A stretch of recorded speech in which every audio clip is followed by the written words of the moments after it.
एक गांव में हम पहुंचे थे।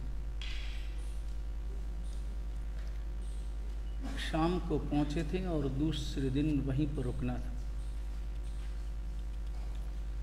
छोटा गांव था। उपाश्रय में पहली मंजिल पर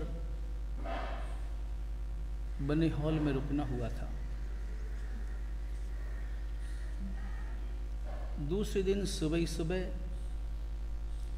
हमेशा की भांति उठकर कायोत्सर्ग इत्यादि में प्रवृत्त हुए थे। सुबह के 5 बजे थे। कोई हो हल्ला नहीं था, शांति का वातावरण था। पक्षियों ने अभी तक अपनी उड़ानें प्रारंभ नहीं की थी। ठंडी हवा मंद मंद बह रही थी।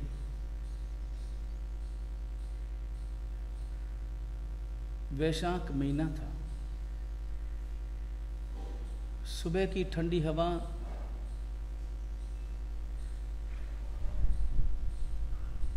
जैसे निद्रा का संदेश दे रही थी। उस एकांत वातावरण में, शांत वातावरण में सभी मुनि कायोत्सर्ग, प्रतिक्रमण इत्यादि विधि विधान में संलग्न थे। आवाज कहीं से भी नहीं आ रही थी। किसी पशु, किसी पक्षियों के चहचहाने की कोई आवाज न थी। कोई इक्का दुक्का, कोई एकाध कोई गाड़ी निकलती,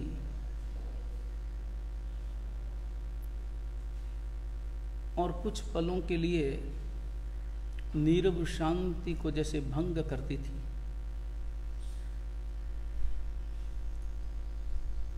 उपाश्रय गांव के किनारे था। अड़ोस पड़ोस में घर बसे हुए थे। और जैसे अचानक एक आवाज कानों से टकराई। मन को आवाज थोड़ी अच्छी लगी, मीठी लगी। कायोत्सर्ग पूरा होने के बाद आवाज की ओर ध्यान गया। थोड़ी एकाग्रता से उस आवाज को सुना, और पल भर में ही पता चला कि मीठी आवाज पड़ोस के किसी घर से आ रही है। कोई व्यक्ति सुबह सुबह मालकोस राग में बांसुरी बजा रहा था। बांसुरी की मिठास कानों में रस घोल रही थी। फिर सोचा कि थोड़ी देर इस शास्त्रीय संगीत को श्रवण करें, क्योंकि तब जब मन लगा हो उस राग में और उस मीठी आवाज में, तो कायोत्सर्ग इत्यादि करने में मन कहाँ से लगेगा। फिर कायोत्सर्ग तो औपचारिक हो जाएगा। या तो मन कायोत्सर्ग में होगा, और या फिर मन श्रोत्रेंद्रिय के उस विषय के अनुभव में होगा। इसलिए सोचा कि 5-10 मिनट, लंबे समय बाद ऐसी बांसुरी सुनाई दी थी। चिल्ल पांव तो रोज सुनते थे। गाड़ियों की खड़खड़ाहट और गड़गड़ाहट तो लगातार कानों में पड़ती थी। लेकिन आज ऐसी मीठी आवाज, जो मन को थोड़ा और शांत कर दे, मन को एकाग्र कर दे, मन में एक मीठा रस घोल दे, ऐसी मधुर आवाज। स्वाभाविक रूप से मन उसी में डूबा। बाद में तो जरूर विचार आया कि मन इसमें डूबना चाहिए था या नहीं चाहिए था, क्योंकि आखिर है तो इंद्रियों के विषय, और इंद्रियों के विषय तो सदा सदा राग अथवा मोह पैदा करते हैं, परिणाम स्वरूप द्वेष भी। और राग और द्वेष की परिणति प्राप्त करने में इष्ट अथवा अनिष्ट हमारा अपना मन भूमिका निभाता है। लेकिन उस समय तो वही अच्छा लगा, लेकिन सुनते सुनते मन उस आवाज पर टिका, और आवाज के साथ साथ वो आवाज आई कैसे, आई कहां से, इतनी मीठी आवाज कैसे पैदा हुई, वहां मन चिंतन में उतरा। और मन में आया कि इस मीठी आवाज में बजाने वाले के पुरुषार्थ का जितना योगदान है, उससे कई गुना योगदान उस जड़ बांसुरी का है। पल भर के लिए यह भी विचार आया कि इस मीठी आवाज में जड़ बांसुरी का जितना योगदान है, उससे कई गुना योगदान उसे बजाने वाले का है।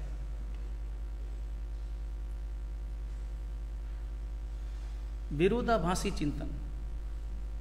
एक तरफ यह मन में आया कि बजाने वाला का योगदान ज्यादा, और एक तरफ मन में यह भी आया उस बांसुरी का योगदान ज्यादा है, क्योंकि बांसुरी बजती है। अगर बांसुरी न होती तो आदमी कितनी ही फूंक मार दे, ऐसी मीठी आवाज तो नहीं आ सकती। इसलिए ज्यादा योगदान किसका, बांसुरी का या उस बजाने वाले का। मगर तभी मन में दूसरा विचार भी आया कि बांसुरी कितनी ही अच्छी हो, कितनी ही बढ़िया हो, लेकिन अगर बजाने वाले को बजाना न आता हो, कब अंगुली किस छेद पर रखनी है, किस छेद से उठानी है, यह न आता हो,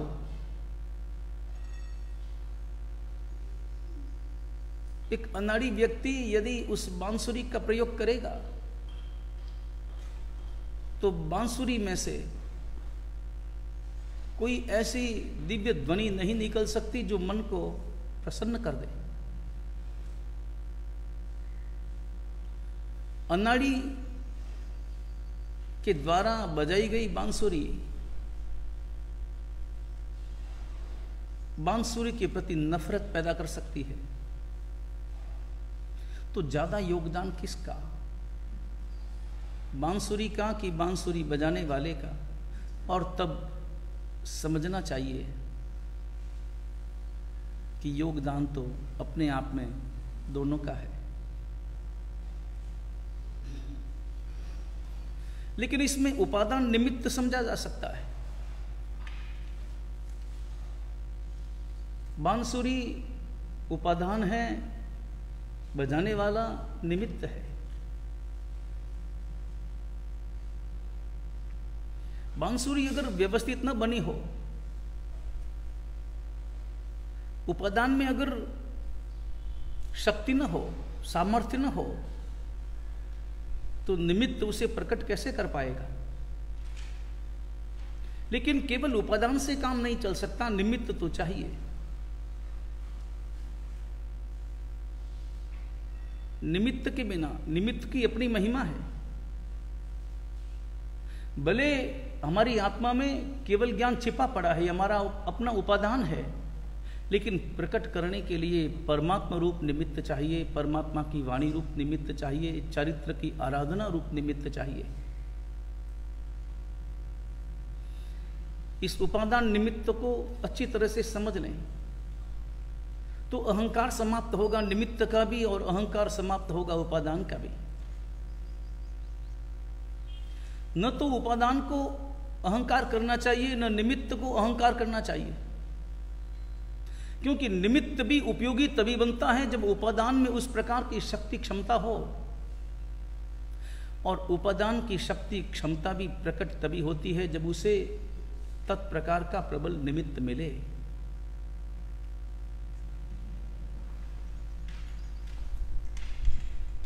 और मन में विचार आया, मूल्य दोनों का है, बांसुरी का भी और बांसुरी बजाने वाले का भी।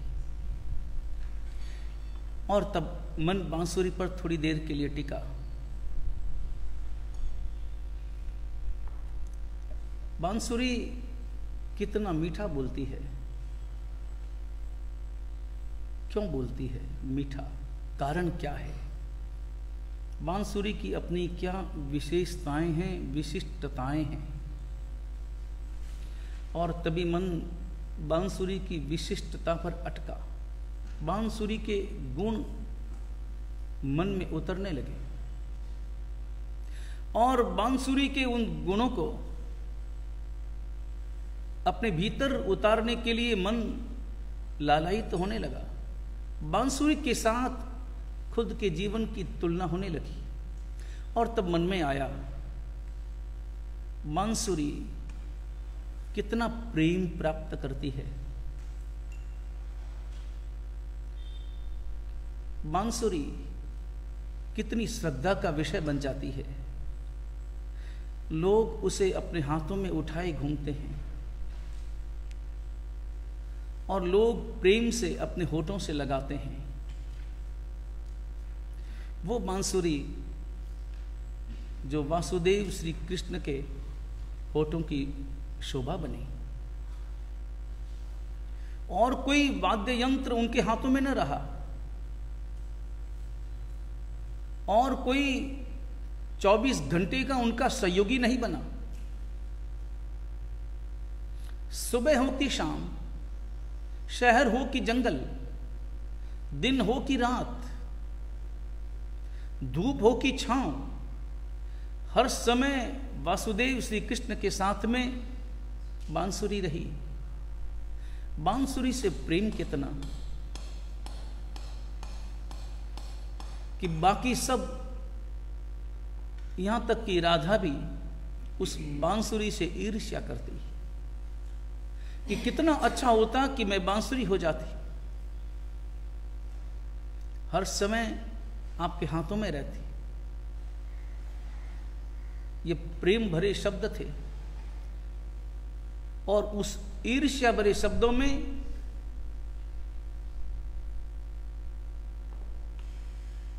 अंतर का निश्चल निष्कपट प्रेम प्रकट हुआ था। बांसुरी की ऐसी क्या विशिष्टता है। और तब मन में आया कि क्यों नहीं हमारा अपना जीवन बांसुरी बन जाए। बांसुरी बन जाने का अर्थ ये नहीं कि मैं उस बांसुरी जैसा जड़ पदार्थ हो जाऊं। बांसुरी बन जाऊं ऐसा नहीं, बल्कि बांसुरी जैसा बन जाऊं। बांसुरी जैसा बन जाऊं मतलब जो भी मुझे हाथ में ले, हर व्यक्ति की निगाहों में श्रद्धा और प्रेम की अभिव्यक्ति हो। ऐसा तभी हो सकता है जब मेरा जीवन बांसुरी जैसा हो। और बांसुरी जैसा जीवन समझने के लिए बांसुरी के गुणों को समझना होगा, और बांसुरी के गुणों को आत्मसात करना होगा, और बांसुरी के गुणों को अपने भीतर उंडेलने के लिए अपने मन को खाली करना होगा। क्योंकि खाली मन में ही तो कुछ भरा जा सकता है। पहले से भरा मन, उसमें और क्या डाल पाएंगे? तो जो भीतर में न मालूम कितने दुर्गुण भरे पड़े हैं, उन्हें बाहर निकालना हो, तब बांसुरी के गुण भीतर समा पाएंगे।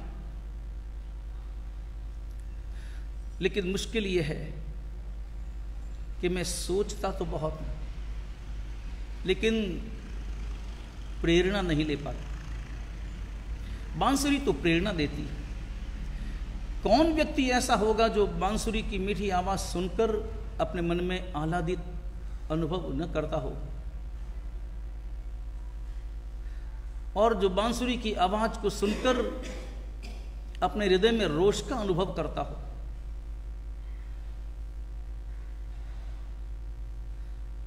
प्रायः सभी ने बांसुरी की आवाज सुनी होगी, लेकिन प्रेरणा प्राप्त नहीं कर पाते। और इस जगत में पंचम काल हो कि चतुर्थ काल, प्रेरणादायक तत्व हर क्षण हमारे सामने मौजूद है।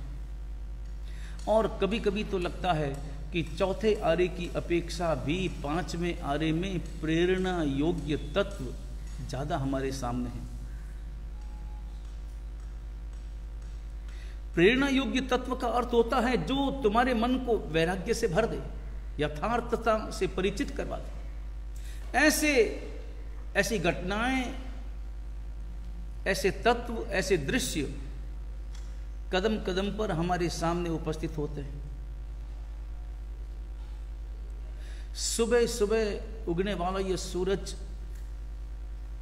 दोपहर में तपने वाला यह सूरज, और शाम के समय में ढलने वाला यह सूरज, और यह अस्त होता सूरज हमें प्रेरणा देता है कि तेरा जीवन भी तो ऐसा ही है।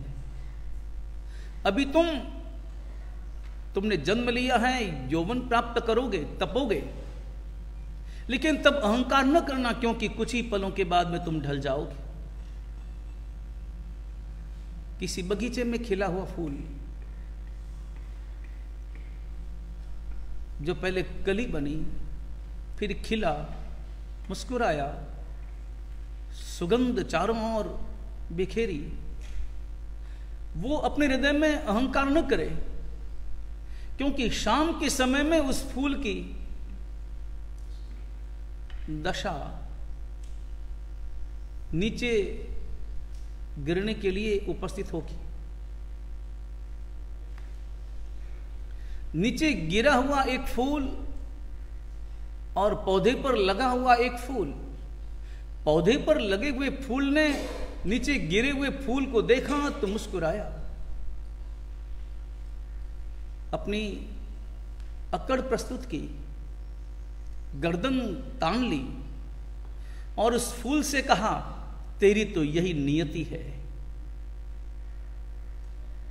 तू गया, तू पावों में रहे, पावों में पड़ा रहे, मुझे देख, मैं खिलखिला रहा हूं, मैं कितना मुस्कुराता हूं। मेरी सुगंध को प्राप्त करने के लिए लोग दौड़े चले आते हैं। और तभी एक व्यक्ति आया, उस फूल को लिया और फूल को लेकर सूंघने लगा। वह फूल और ज्यादा अहंकार से ग्रस्त हुआ कि देखा कितने सुकोमल हाथों में मैं पहुंचा हूं, और वो व्यक्ति मेरे कारण कितनी प्रसन्नता का अनुभव कर रहा है। मगर कुछ ही पलों के बाद उस व्यक्ति ने उस फूल को, पहले से गिरे हुए उस फूल के पास, जिसे देखकर वह अकड़ रहा था, उसके पास फेंका, पांव से कुचल दिया, और तब उस फूल ने कहा, क्यों अकड़ता है? एक समय मैं भी अकड़ता था, आखिर मेरी दशा यही हुई। कदम कदम पर निमित्त बिखरे पड़े हैं।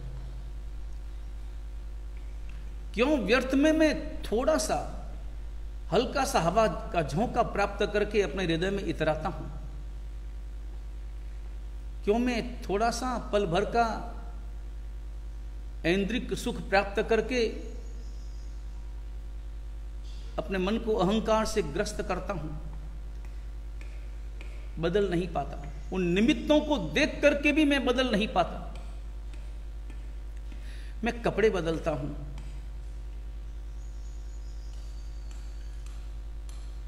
डिजाइन बदलता हूं, मकान भी बदलता हूं। पहले छोटा मकान था, पैसा आया, बड़ा मकान बना, और पैसा आया और बड़ा मकान बना। गांव बदला, गांव से छोटे गांव से बड़े कस्बे में गया, बड़े कस्बे से छोटे शहर में गया, छोटे शहर से बड़े शहर में पहुंचा। लगातार बदल रहा है आदमी, अपने कपड़ों की अपेक्षा से भी, मकान की अपेक्षा से भी, फर्नीचर की अपेक्षा से भी। सब कुछ बदलता है। नहीं बदलता है तो केवल और केवल उसका अपना मन, उसका अपना जीवन, उसकी अपनी दृष्टिकोण नहीं बदल पाता। और बांसुरी प्रेरणा देती है, बदलो। बांसुरी कहती है कि मेरे गुणों को अपने हृदय में स्थान दो, आत्मसात करो, अपने भीतर में समेट लो। तुम बांसुरी की तरह पूजनीय बन जाओगे। फिर तुम्हारी आवाज सुनने के लिए सब कोई लालायित रहेंगे। और बांसुरी जैसा बनना हो तो बांसुरी के गुणों को अपने भीतर में उतारना होगा। गुण क्या है? बांसुरी के 3 गुण बड़े प्रसिद्ध हैं। बांसुरी के 3 गुण। बांसुरी का पहला गुण, बांसुरी में कोई गांठ नहीं होती। बांसुरी बांस से बनी है, लंबा बांस जिसमें बीच बीच में पर्व है। वो पर्व गांठें हैं। 2 गांठों के बीच वाला हिस्सा, उस हिस्से से बांसुरी बनती है। यदि गांठ वाला हिस्सा बांसुरी में शामिल हो जाए तो बजाने वाला कितना भी अच्छा हो, संगीतकार हो, जानकार हो, स्वयं तानसेन भी आ जाए, लेकिन आवाज निकल नहीं सकती। वो बजाएगा 3रे स्वर में और आवाज निकलेगी 5म स्वर में।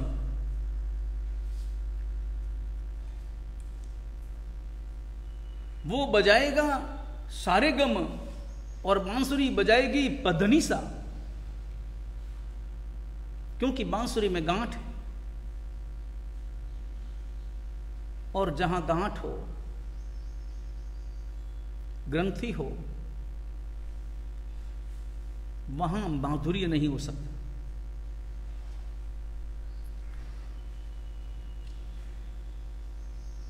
एक भक्त ने परमात्मा की व्याख्या पूछी है। परमात्मा की आत्मा में और हमारी आत्मा में अंतर क्या है?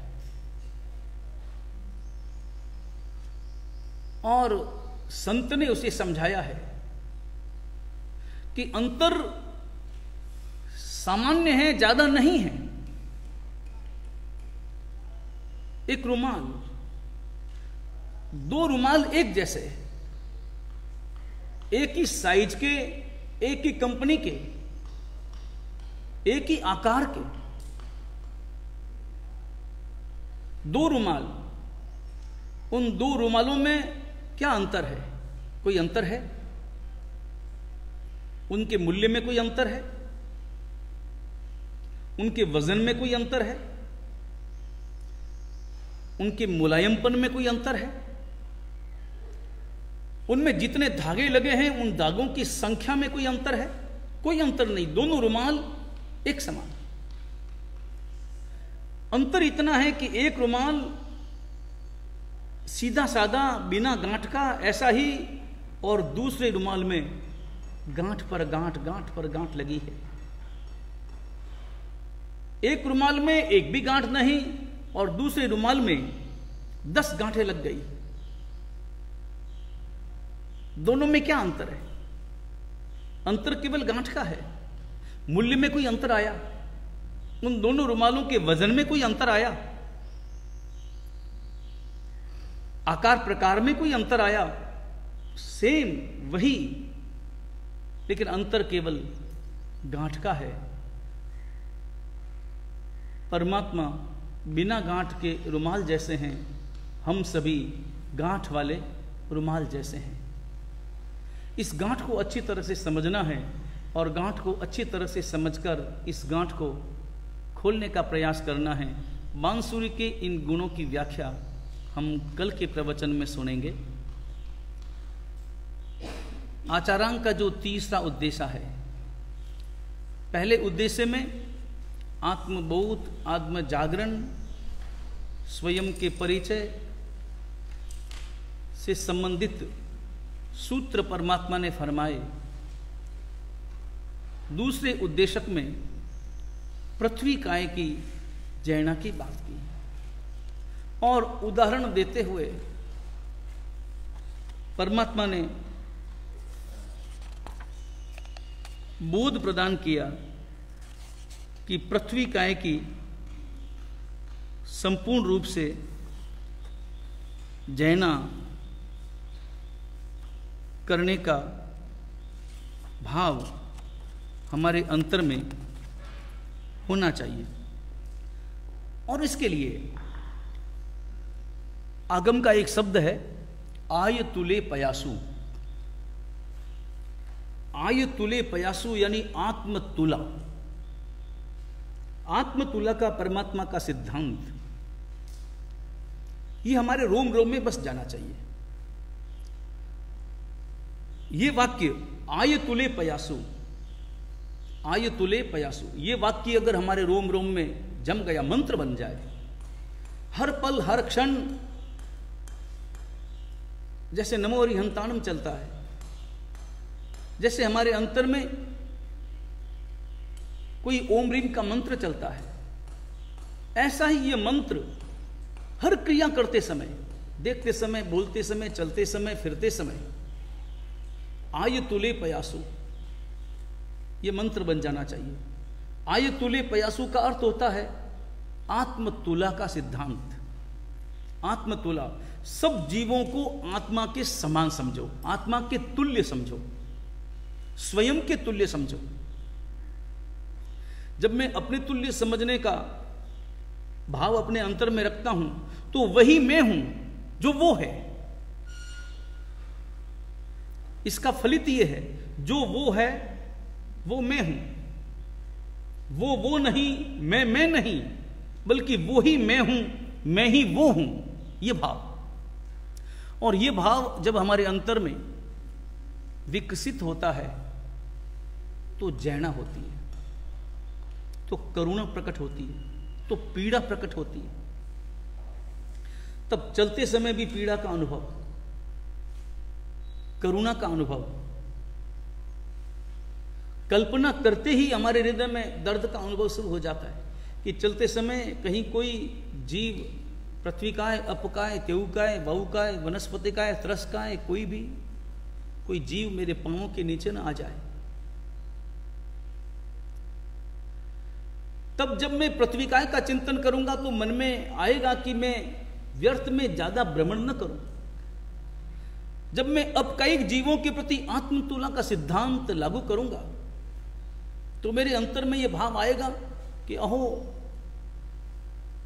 पानी ही जीव है, पानी में जीव है और पानी ही जीव है। यह तीसरा उद्देश्य अपकाय का है। इसमें दो बातें समझनी है, पानी में जीव है ये अलग बात, और पानी ही जीव है, पानी ही जीवों का पिंड है, वो अलग बात। पानी में जीव है ये तो प्रायः सबकी मान्यता है, हर धर्म की मान्यता है, क्योंकि पानी में जीव तो दिखाई देते हैं, चलते फिरते दिखाई देते हैं। हालांकि ऐसे भी सूक्ष्म शरीर बहुत है, सूक्ष्म जीव बहुत है पानी में, जो इन आंखों से दिखाई नहीं देते, मशीन से दिखाई देते हैं। लेकिन वो अलग बात, पानी में जो जीव है वो अलग बात, और पानी ही जीवों का पिंड है, वो अलग बात है। हर जीव को अपने तुल्य समझो, हर जीव को अपने समान मानते हुए आय तुले प्रयास हो, और तब देखो क्या फिर मैं तब पानी का दुरुपयोग कर सकता हूं?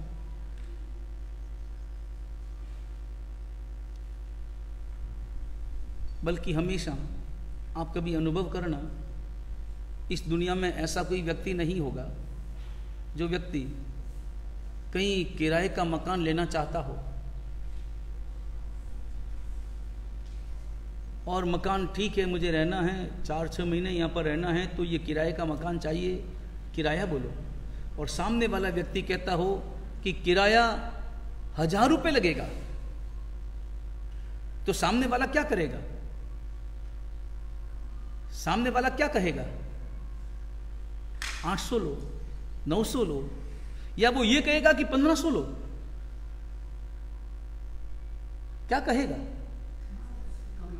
दुकान पर जाएं और कोई साड़ी का भाव बताए और वो सामने वाला कहे कि 2000 की साड़ी है, तो ले ये 3000, क्या कहेगा? कम कम देने की चेष्टा करेगा, क्योंकि उसके हृदय में रुपयों का मूल्य है, और मूल्य होने के कारण से वह कम से कम स्वाभाविक रूप से देना चाहता है। कभी कभी ऐसे जटाशंकर जैसे मूर्ख भी पैदा हो जाते हैं, वो बात एक अलग है। हाँ, एक बार ऐसा हुआ, सरकारी ऑफिसर थे, ट्रांसफर हुआ, किराए का मकान लिया, 15-20 दिन बीते, किराए का मकान थोड़ा सस्ता मिल गया। उस कॉलोनी में और भी बहुत सारे किराएदार रहते थे। जटाशंकर और अन्य ऑफिसर ऑफिस में चले जाते थे, पीछे महिलाएं, उनकी गोष्ठी, दोपहर के समय में, शाम के समय में वार्तालाप, हिलना मिलना, आपस में वार्तालाप करना, गपशप करना प्रारंभ हुआ।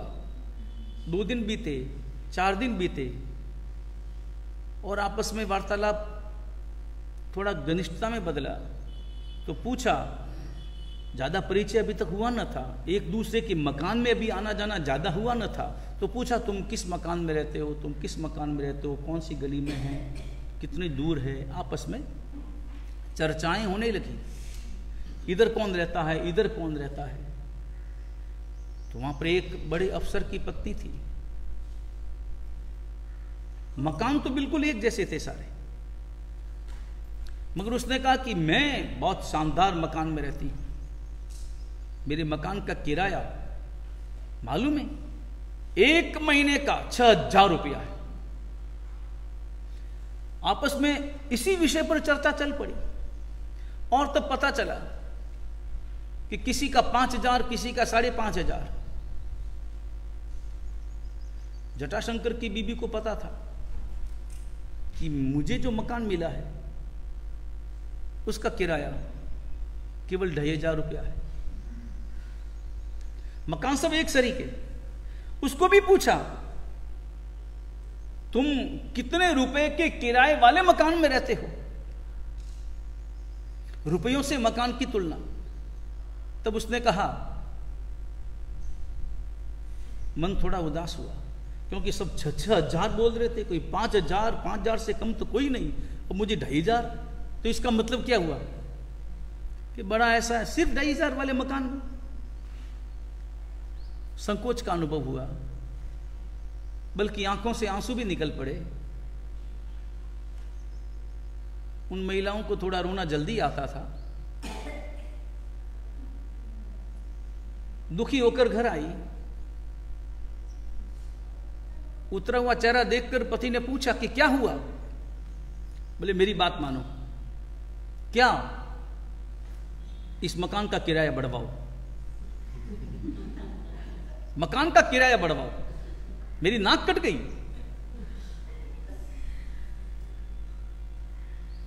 बोले, किराया बढ़वाओ, तुम क्या कहती हो? ये तो अपना सौभाग्य है कि मकान मालिक थोड़ा उदार निकला और ये 5,000 रुपए के किराए वाला मकान हमें केवल 2,500 में मिल गया। प्रसन्नता का अनुभव करो।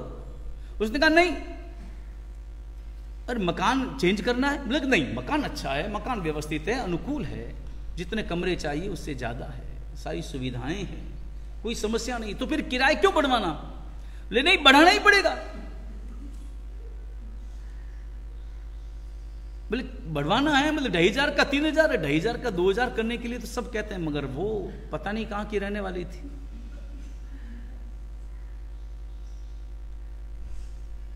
जब तक किराया नहीं बढ़ेगा तब तक मेरा भोजन बंद। बेचारा पति परेशान हो गया, आखिर गया, घंटे भर बाद में वापस आया, क्या हुआ कि बढ़ाना पड़ा, बढ़वा दिया। मकान मालिक बेचारा बहुत मना करता रहा कि क्यों बढ़वाते हो, पागल हुए हो, मूर्ख हुए। मैंने कहा भी मूर्ख मैं नहीं हुआ, अब जो मूर्ख हो रहे हैं उनके लिए क्या कहना। आखिर बढ़वा दिया। कितना बढ़वाया? 5,000 कर लिया। हाँ, अब मजा आया। दूसरे दिन जाकर के घोषणा की कि मैं भी 5,000 रुपए के किराए वाले मकान में रहती हूं। किराया बढ़वा कर आनंद का अनुभव, कभी कभी अहंकार का अनुभव ऐसे करते हैं।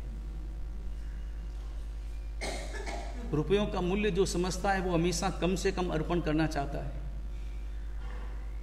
और जीवों को जो आत्मतुल्य समझता है, अप काय हो कि पृथ्वी काय, तेव काय हो कि वायु काय, वनस्पति काय, आत्मतुल्य जो समझता है, उपयोग में लेना पड़ता है वो मजबूरी है। मुझे पीने के लिए पानी पीना पड़ेगा, मुझे जो जरूरी काम है वो करने पड़ेंगे, लेकिन वो भी मजबूरी में, उसमें हर्ष का अनुभव नहीं हो सकता, पीड़ा का ही अनुभव होता है। अनावश्यक तो मैं कर ही नहीं सकता। जो आत्मतुल्य समझता है वो, और ये सिद्धांत और परमात्मा ने इस तीसरे उद्देशक के प्रारंभ में सबसे पहले साधुओं को अपना परिचय करवाया है। पहले उद्देशक में आत्म परिचय, आत्मबोध, तीसरे उद्देशक के इस प्रारंभ में 4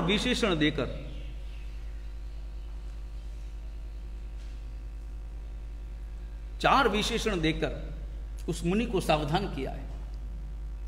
विशेषण हमेशा सावधान करते हैं। विशेषण व्यक्ति के स्वभाव को बताते हैं और बताने के साथ साथ परिवर्तित करते हैं या वैसा होने की प्रेरणा देते हैं। यह विशेषण की विशेषता है। विशेषण जो है हमेशा दूसरों से, अन्यों से अलग करता है। जैसे उदाहरण के लिए यहां पर सैकड़ों तरह के फूल हों, फूल बिखरे पड़े हैं, तो सभी फूल आ गए। जो ही मैंने कहा लाल फूल, लाल रूप विशेषण मैंने लगाया उस फूल के आगे, तो ऐसा कहते ही सफेद फूल अलग हो गए, पीले फूल अलग हो गए, हरे फूल अलग हो गए, लाल फूल। विशेषण दूसरों से अलग करता है। दूसरों से अलग करता है मतलब विशेषण विशेष्य को विशिष्ट बनाता है। विशेषण विशेष्य को विशिष्ट बनाता है। अब यहां पर परमात्मा साधुओं को संबोधित कर रहे हैं, और साधुओं को संबोधित करने के साथ साथ सारे श्रावकों को भी। तो श्रावकों को भी साधुओं की महिमा बता रहे हैं, ताकि श्रावकों के हृदय में साधु बनने का भाव, उनके हृदय में वो विचार प्रकट हो। क्योंकि आखिर लक्ष्य तो वही है, मंजिल तो वही है, और मंजिल मोक्ष है और साधुपना रास्ता है, मगर रास्ता ही मंजिल है। जब तक रास्ते को मंजिल नहीं मानेंगे तब तक उस रास्ते के प्रति हमारे हृदय में वो सम्मान का भाव जागृत नहीं होगा। इसलिए साधुत्व, चारित्र केवल रास्ता नहीं है, बल्कि चारित्र मंजिल है, और शुद्ध चारित्र वही मंजिल है। शुद्ध चारित्र मिला, शुद्ध चारित्र पाया कि मंजिल मिली। इसलिए यहां पर साधु भगवंतों के 4 विशेषण बता रहे हैं। पहला विशेषण है अणगार। परमात्मा ने कहा से बेमी वह मैं कहता हूं, से जहां भी अणगारे उज्जुकड़े नियाग परिवन्ने अमायम कुव्वमाने वियाहिते। पहला विशेषण है अणगार। दिमाग से निकाल दो। साधुओं को कहा है द्रव्य से तो तुम अलग हो गए, भावों से हो सकता है कि तुम अलग हुए भी या नहीं हो पाए। अगर हो गए हों तो कोई ऐतराज नहीं, तो कोई बड़ी बात नहीं, बहुत अच्छी बात है। लेकिन तुम्हें भाव से अलग निश्चित रूप से होना है। द्रव्य से अलग हो गए। अणगार शब्द का अर्थ होता है अगार रहित, जिसके पास अगार नहीं है। अगार यानी घर, जिसके पास अपना घर नहीं है, रहने का कोई ठिकाना नहीं है। हमारे रहने का कोई ठिकाना नहीं है। जो हमारे द्वारा निर्मित हो और जो हमारे लिए निर्मित हो, ऐसा हमारा कोई ठिकाना नहीं है। साधुओं का कोई ठिकाना नहीं होता। जो भी ठिकाने बने हैं वो लोगों के हैं, उनके अपने लिए बने हैं। गए, मांग लिया, मांग कर रुक गए, याचक बन गए। और याचक तो हैं ही। साधु आत्मा की दृष्टि से दाता है, व्यवहार की दृष्टि से याचक है। यह व्यवहार और निश्चय का भेद। साधु व्यवहार की दृष्टि से याचक है, सदा सदा हर चीज। कुछ नहीं है उसके पास, कुछ नहीं है उसका अपना। जो कुछ है वो बाहर से लेना है, बाहर से लाना है और मांग करके लाना है और प्रसन्नता से लाना है। और मिले तो भी प्रसन्नता है और न मिले तो भी प्रसन्नता है। लादे भाड़ो तो दे ही ने और अनलादे संतोष। मिल गया तो चुकाया भाड़ा और नहीं मिला तो भी परम आनंद का अनुभव। इसलिए साधु व्यवहार में सदा सदा याचक है और निश्चय में पूर्ण दाता है। पूर्ण दाता का मतलब पूर्ण अमीर है, या यूं कहें व्यवहार से गरीब है, निश्चय से अमीर है। अणगार, घर नहीं चाहिए। तो घर तो छोड़ा है तभी तो साधु बने। कोई घर सहित साधु बना है? घर की रजिस्ट्री अपने नाम कराकर साधु बना है? किसी का घर नहीं। लेकिन द्रव्य से छोड़ा कि भाव से छोड़ा, कि दोनों से छोड़ा? यह भाव मन में लाना जरूरी है। और इसका विचार, पहला शब्द है अणगार। केवल द्रव्य से नहीं, केवल द्रव्य से अणगार मत बनो। द्रव्य के साथ साथ भाव से अणगार बनो। और जो भाव से अणगार बनेगा वो द्रव्य से तो बनेगा ही बनेगा। भाव से अणगार बनो। यह पहला विशेषण सावधान करने के लिए। अपने अंतर से भी निकाल दो कि मेरा कोई घर है। कहां है तेरा घर? न तो तेरा कोई घर है। इस अणगार शब्द से केवल घर नहीं, बल्कि घर के साथ साथ परिवार भी आ गया, सगे संबंधी भी आ गए, उपकरण भी आ गए, अन्य सारे द्रव्य भी आ गए। न केवल घर तुम्हारा नहीं है, बल्कि इसके साथ साथ न स्वजन तुम्हारे हैं, न परिजन तुम्हारे हैं, न संबंधी तुम्हारे हैं। और इसके साथ साथ न कोई अन्य साधन सामग्री तुम्हारी है। सबसे मुक्त बन जाओ, तभी तुम सच्चे अणगार हो पाओगे, अपने आप को कहला पाओगे। पहला विशेषण अणगार बनो, सच्चे अणगार बनो। दूसरा विशेषण ऋजुकृत, उज्जुकड़े। उज्जुकड़े यानी ऋजुकृत। वो बांसुरी वाली बात इसमें भी प्रकट हो गई। परमात्मा जैसे बांसुरी बनने के लिए साधुओं को प्रेरणा दे रहे हैं। ऋजुकृत बनो। ऋजु यानी सरल। ऋजु शब्द का अर्थ क्या है? सरल। ऋजुकृत, कृत यानी आचरण। साधु का जो आचरण हो, हर आचरण उसका देखना, उसका बोलना, उसका चलना, उसका फिरना, उसका खाना पीना, हर उसकी जो क्रिया है, हर उसका जो आचरण है वो कैसा हो? सरल हो। और वैसे भी उत्तराधीन सूत्र में कहा है, सोही उज्जु भूयस दम्मो शुद्धस चिट्ठई। सोही उज्जु भूयस दम्मो शुद्धस चिट्ठई। जो ऋजु मना है, जो ऋजु भूत हो गया है, ऐसा जो व्यक्ति शुद्ध व्यक्ति है, उसी आत्मा में धर्म ठहरता है, धर्म टिकता है। धर्म को अपने आप में समेटने के लिए, धर्म का बोध प्राप्त करने के लिए सरल परिणाम जरूरी है। और ये विशेषण हमारे अंतर में एक चिंतन देते हैं कि क्या मैं वैसा हूं? लेकिन ज्यों ही कभी कभी ये विशेषण आते हैं ना कि आपको सरल होना है, साधुओं को सरल होना है, त्यों ही मेरी नजर आसपास के साधु साधियों पर जाती है। हाँ वो सरल नहीं है, हाँ वो ऐसा है, हाँ वो वैसा है। नजर हमेशा दूसरों पर, लेकिन स्वयं के अंतर में अपने बारे में विचार करना है कि मैं वैसा हूं या नहीं। केवल मुझे वैसा विचार करना है, बाकी मुझे मतलब नहीं है। और बाकी का टेढ़ापन अगर मुझे नजर आया है या नहीं अलग बात। बहुत बार ऐसा होता है कि सामने वाला टेढ़ा नहीं होने पर भी मुझे ऐसा लगता है कि टेढ़ा है, क्योंकि मेरी नजरें टेढ़ी है। और मैं सामने वाले व्यक्ति को वैसा नहीं देखता जैसा वो होता है, बल्कि वैसा देखता हूं जैसा मैं होता हूं। चिंतन स्वयं में करना होता है। दूसरा विशेषण उज्जु कड़े ऋजु कृत।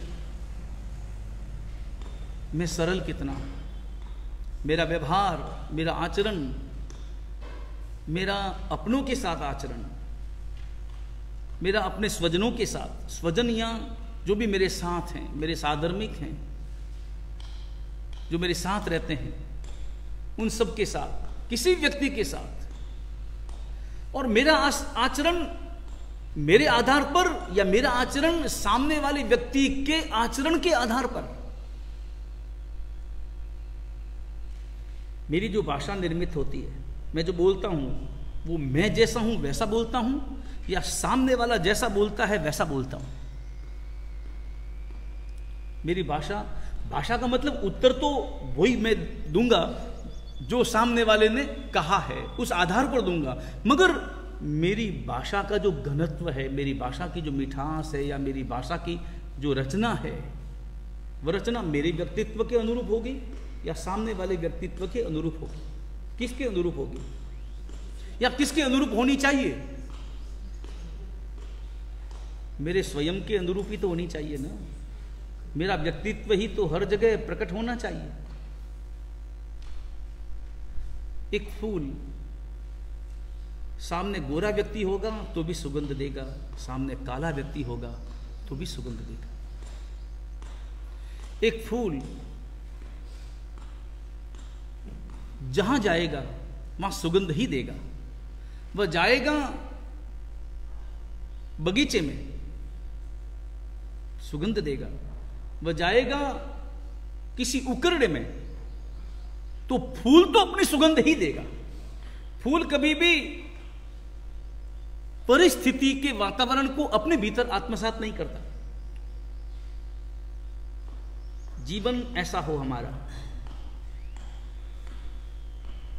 मुझे अपनी ही सुगंध देनी है, और अपनी सुगंध देने के लिए मुझे उस प्रकार के व्यक्तित्व का निर्माण करना है।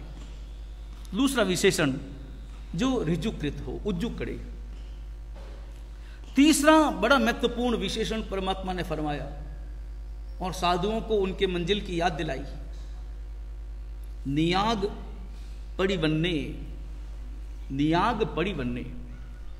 नियाग पड़िवन्ने शब्द का अर्थ होता है नियाग प्रतिपन्न, नियाग प्रतिपन्न। नियाग शब्द का अर्थ होता है मोक्ष मार्ग। उसके प्रति प्रतिपन्न यानी उसके प्रति संपूर्ण रूप से समर्पित। अपनी जो मंजिल है उस मंजिल के प्रति पूर्ण रूप से समर्पित, एकनिष्ठ, एक ही रास्ता है। साधुओं के जीवन में दो रास्ते नहीं हैं।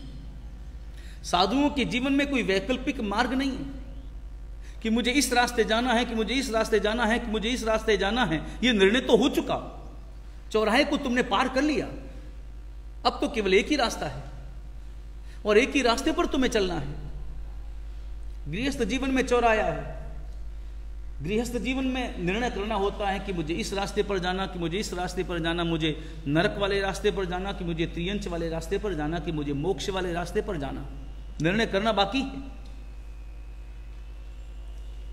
उनके सामने बहुत सारे विकल्प हैं। वो संसार के मार्ग में भी जा सकते हैं, वे मोह के मार्ग में भी जा सकते हैं, वे राग द्वेष के मार्ग पर भी चल सकते हैं, और वे वीतराग परमात्मा के मार्ग पर भी चल सकते हैं। उनके सामने बहुत सारे विकल्प हैं, लेकिन हमारे सामने कोई विकल्प नहीं है। विकल्पों का अंत हो गया, निर्विकल्प, अब कोई विकल्प नहीं। दीक्षा लेते ही, रजोहरण हाथ में आते ही सारे विकल्प समाप्त हुए। अब केवल और केवल एक ही रास्ता है, और वो रास्ता है वो रास्ता जो मोक्ष की ओर जाता है। और मोक्ष की ओर जाने वाला रास्ता वो मार्ग है जो शुद्ध चारित्र के माध्यम से हमें लेके जाता है। परमात्मा ने तीसरा विशेषण बताया, सब साधुओं को सावधान किया, उस रास्ते पर एक निष्ठ होकर के चलो। चलना है तुम्हें, लेकिन केवल द्रव्य से मत चलना, हर जगह द्रव्य भाव को जोड़ो। केवल द्रव्य से मत चलो, उदास होकर के रहोगे, उदास होकर के चलोगे, पीछे मुड़ मुड़ कर देखोगे, जिसे छोड़ करके आए हो निगाहें वहां जाएगी, और जिसे छोड़ करके आए हो वही वापस इकट्ठा करोगे। रास्ता भूल जाओगे, मंजिल भूल जाओगे, चलोगे तब भी पहुंच नहीं पाओगे। रास्ता वही है, उसी रास्ते पर चलने वाला हर व्यक्ति पहुंचे जरूरी नहीं। जो केवल द्रव्य से चलता हो वो कैसे पहुंचेगा? उसके लिए अंतर के भाव चाहिए, और भाव लाने के लिए एक निष्ठा, एक निष्ठा। एक निष्ठा का अर्थ होता है संपूर्ण समर्पण का भाव। सब छोड़ दो, अपने आप को भी छोड़ दो, बस जैसा परमात्मा ने कहा, जम जिणे हिंग पवेयम, जैसा परमात्मा ने फरमाया, प्रविदित किया, बस उस रास्ते पर चलो, नियाग परिवन्ने। और उसके बाद में चौथा विशेषण दिया है परमात्मा ने, अमायम। चलो, सबके साथ चलो, लेकिन अमायम होकर के चलो, कपट रहित होकर के चलो, माया मत करो, माया का त्याग करो। माया हमें बहुत रुलाती है, फंसाती है, ऊपर से मुझे अच्छा बताती है, मगर भीतर न मालूम कितना जहर भरा पड़ा है माया के कारण। माया रहित होकर के चलो। परमात्मा के ये जो चार विशेषण हैं, बस इन चार विशेषणों को, ये जो तीसरे उद्देश्य के पहले सूत्र में फरमाए हैं, इन चारों विशेषणों को अपने हृदय में उतारने का प्रयास करें, चिंतन करें, मनन करें, तो निश्चित रूप से मंजिल हमारे सामने होगी। वीतराग परमात्मा की आज्ञा विरुद्ध कुछ भी कहा गया हो, मिच्छामि दुक्कड़म, पचक्खान उपवास वाले हाथ जोड़ लें।